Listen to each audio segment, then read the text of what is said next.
कि हमें 15,000 एकड़ जमीन का हिसाब दीजिए।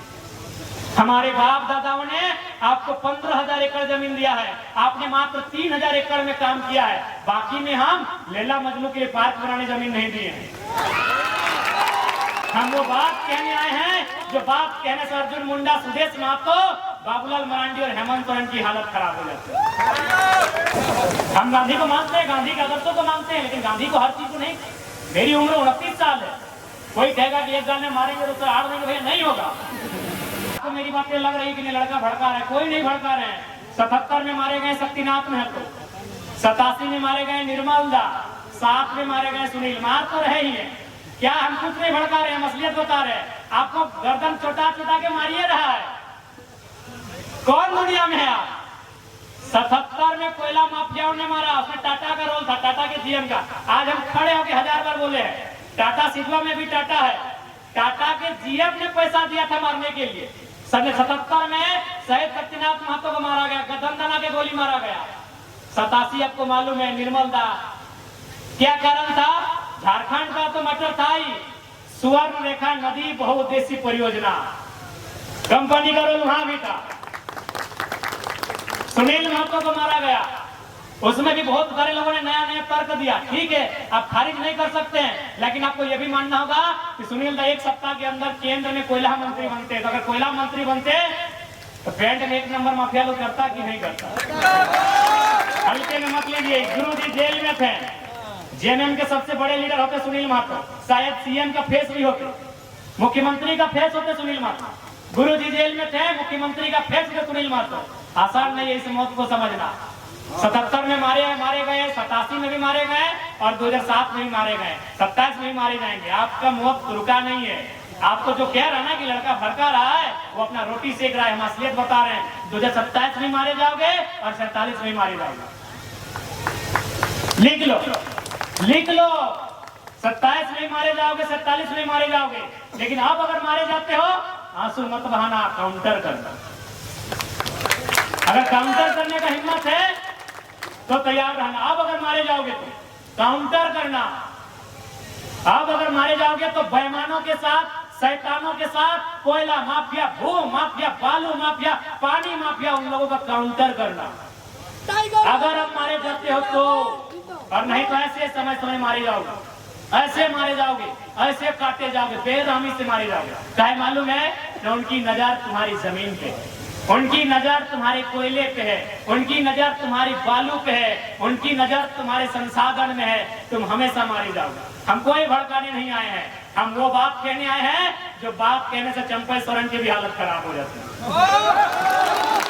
हम वो बात कहने आए हैं जो बात कहने से अर्जुन मुंडा, सुदेश महतो, बाबूलाल मरांडी और हेमंत सोरेन की हालत खराब हो जाती है। कौन मांगा है टाटा से हिसाब? हम टाटा से हिसाब मांगने आए हैं कि हमें 15,000 एकड़ जमीन का हिसाब दीजिए। हमारे बाप दादाओं ने आपको 15,000 एकड़ जमीन दिया है, आपने मात्र 3,000 एकड़ में काम किया है, बाकी में हम लैला मजनू के लिए पार्क बनाने जमीन नहीं दिए हैं। हमने रियल एस्टेट को बेचने के लिए जमीन नहीं दिया है। हमने बांग्लादेश से आए लोगों को और गैर झारखंडियों को बसाने के लिए जमीन नहीं दिया है। हमने कारखाना खोलने के लिए दिया है। पूरे 15,000 एकड़ में काम कीजिए और उस काम का दाम झारखंडी को दीजिए। कौन सवाल करेगा? करेंगे चंपा जी, कीजिए सदन में सवाल। देखते हैं, गए विद्युत जी संसद भवन गए, कीजिए सवाल। जोबा मांझी संसद गई है, जोबा जी करे सवाल, सुदेश जी करे सवाल, हेमंत जी करे सवाल। हम आपके सवाल को लेकर आए हैं, वो सवाल जो 70 सालों से दफन हो गई थी, उस सवाल को लेकर आए हैं। कोई गलत नहीं हमारा सवाल, कोई गलत नहीं हमारा सवाल। हमने रियल एस्टेट बेचने के लिए जमीन नहीं दिया है। बीएसएल बोकारो 33,000 एकड़ जमीन, चारों तरफ खटाल तो भरने के लिए हमने जमीन दिया है क्या? सिंदरी, एफसीआई, पूरा मैदान खाली है।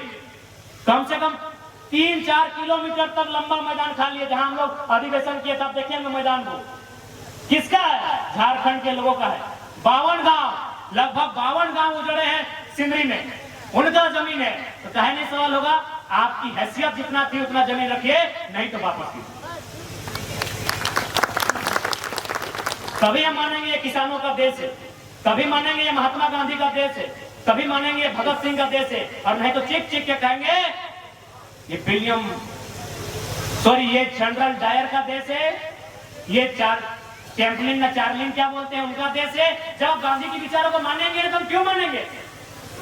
केवल अब कंपनी की बात करते हैं। आप हाथ से जंगल उजाड़ दिए, हजारों आदिवासी को वहां से विस्थापित कर दिए। आज भी जनरल डायर जिंदा है। आज भी जनरल डायर इन हवाओं में, इन वादियों में सत्ता में भी जिंदा है। जनरल डायर सत्ता में जिंदा है। आप उधम सिंह कब बन रहे हैं, ये तैयारी आपकी है। अच्छा, अभी एक मेडलिस्ट हमारी बाहर हो गई, क्या लगता है इसमें राजनीति नहीं है? मैं ये इस विषय पे हम बात नहीं कर रहे हैं। या तो सोनाथ जीतती या तो रजत जीतती, और किनको तकलीफ थी? जो सत्ता में बैठे हैं। क्यों? कुछ दिन पहले वो सत्ता से पिट के गई है, उसका जोरदार नाम होता देश में। एक एंगल आप इसको तराशिए, वहां पे 1% ही तराशिए, लेकिन इस एंगल को तराशना होगा आपको कि जो 4 को उठा के एक दिन में पटकती है और फाइनल के दिन ड्रॉप आउट हो जाती है। मजाक नहीं है मेरे साथी। एक आप दक्षिण भारत की एक फिल्म देखे होंगे, एक मिस यूनिवर्स का कंपटीशन था।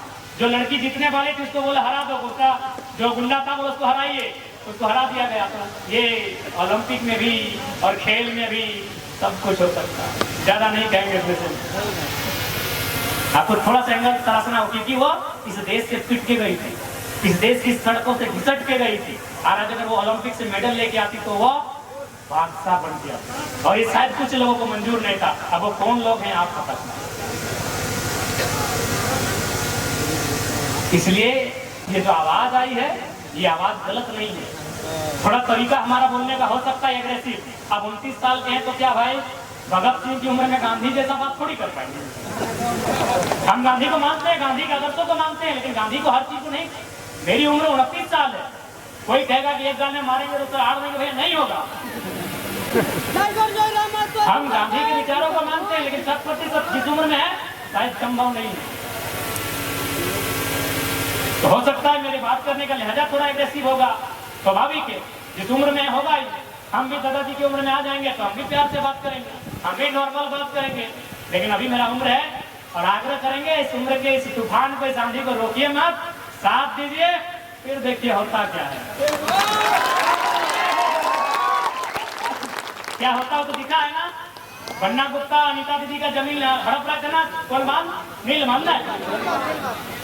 खाली हमने इतना ही कहा था, नवीन दैयत बात हुई थी कि बोल दीजिए कि हम पुरलिया पार कर रहे हैं। बन्ना गुप्ता अपना टेंट उठा के भागा कि नहीं, और हम खाली एक मैसेज दिए कि हम पुरलिया पार कर रहे हैं, हमारा आ जाते तो क्या होता।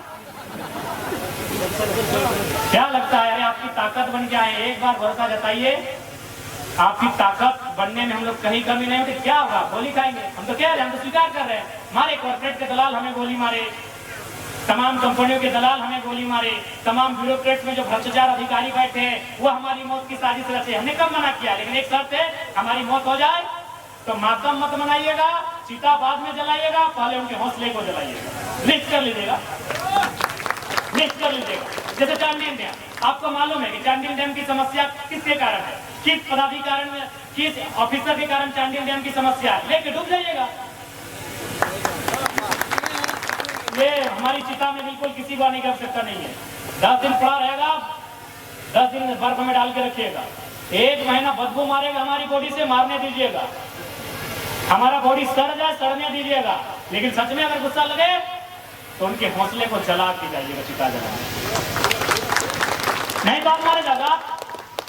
हम नहीं कह रहे, जो भी आपके लिए आवाज उठाए, हम रहे, चाहे जयंती मुंडा रहे, चाहे कोई रहे, तरुण महतो रहे, भूपेश महतो रहे, चेतन महतो रहे, या कोई रहे, अनिता हेम्ब्रम रहे, सोनामणि टुड्डू दीदी रहे, सविता दीदी रहे, कोई रहे, जो आपके हक के लिए लड़ रहा है, अगर उसके साथ रतिलाल महतो जैसी वारदात दोहराई जाती है तो याद रखिएगा, चिता बाद में जलाइएगा, पहले उनके हौसले को जलाइएगा, क्योंकि ऐसा अवसर बार बार नहीं आएगा। कोई नहीं, मजबूरी में ये बातें आज हमें कहनी पड़ रही, क्योंकि सीधी अंगुली से यहाँ घी निकलता हुआ नहीं दिख रहा है। टाइगर जयराम जिंदाबाद, जिंदाबाद, जिंदाबाद। और अंत में इतना ही कहेंगे कि आज की जो हमारी लड़ाई है वो किसी व्यक्ति से नहीं है, किसी राज्य से नहीं है, किसी लोग से नहीं है। हमारी लड़ाई है उनसे जो हमारी जमीनों में हमारे सर पे चढ़ के हमारा शोषण कर रहे हैं। हमारी लड़ाई उनसे है। ठीक है, बाकी